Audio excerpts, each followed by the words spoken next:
Hello, good morning friends. स्वागत है आप सभी का हमारे YouTube channel steno learning point में।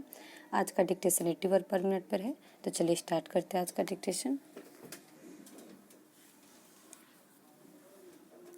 स्टार्ट।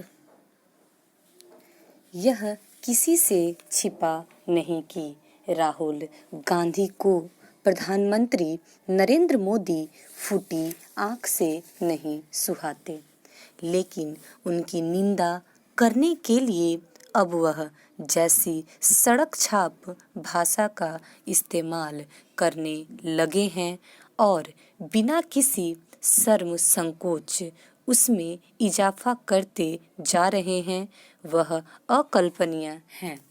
किसी के लिए भी यह समझना कठिन है कि आखिर राहुल गांधी इतनी क्षुद्रता पर क्यों उतर आए हैं और इससे उन्हें हासिल क्या हो रहा है। यदि वह अथवा उनके सहयोगी यह समझ रहे हैं कि गाली गलौज वाली भाषा का इस्तेमाल करने में उनकी लोकप्रियता बढ़ जाएगी, तो यह कहा नहीं जा सकता। विनाशकाले विपरीत बुद्धि।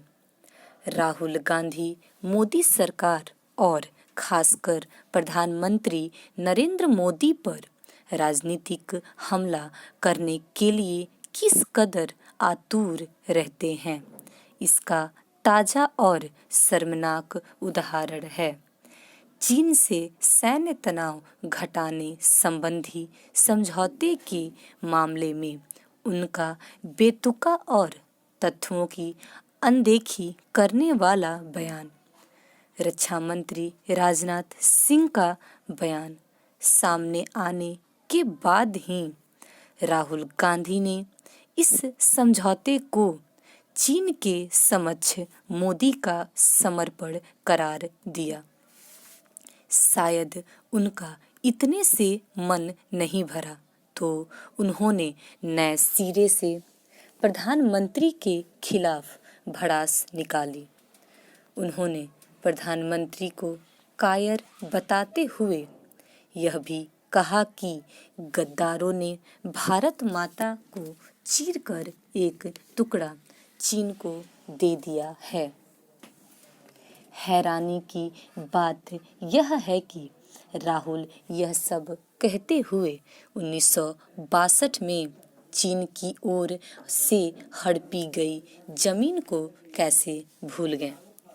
प्रधानमंत्री के प्रति अभद्र भाषा का इस्तेमाल कर राहुल गांधी केवल उनके प्रति ही अपनी घृणा का परिचय नहीं दे रहे हैं, बल्कि सेना के उन जवानों का भी अपमान कर रहे हैं जो बेहद कठिन हालात में लद्दाख के दुर्गम इलाकों में चीनी सेना को मुंहतोड़ जवाब देने के लिए जुटे हुए हैं।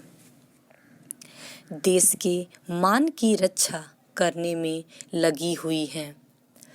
उसके प्रति कोई भारतीय नेता किस कदर अविश्वास जताए। लगता है सेना पर अविश्वास जताना राहुल गांधी की यह भूल ही है और राहुल गांधी अपने इस बात को पुराना शौक मानते हैं। सर्जिकल स्ट्राइक के बाद उनके बेतुके बयान को भूला नहीं जा सकता। चीन के साथ सीमा विवाद के मामले में तो यह लगता है कि उन्होंने प्रधानमंत्री और सेना के प्रति देश को भी नीचा दिखाने की ठान ली है।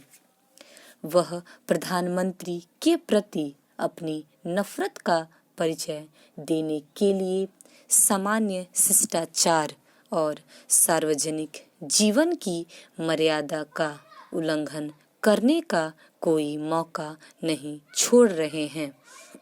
उनके रवैये से यही लगता है कि वह फुहड़ता का परिचय देने से बाज आने वाले नहीं, लेकिन कांग्रेस को यह आभास हो जाए तो बेहतर कि वह अपनी हद पार कर रहे हैं।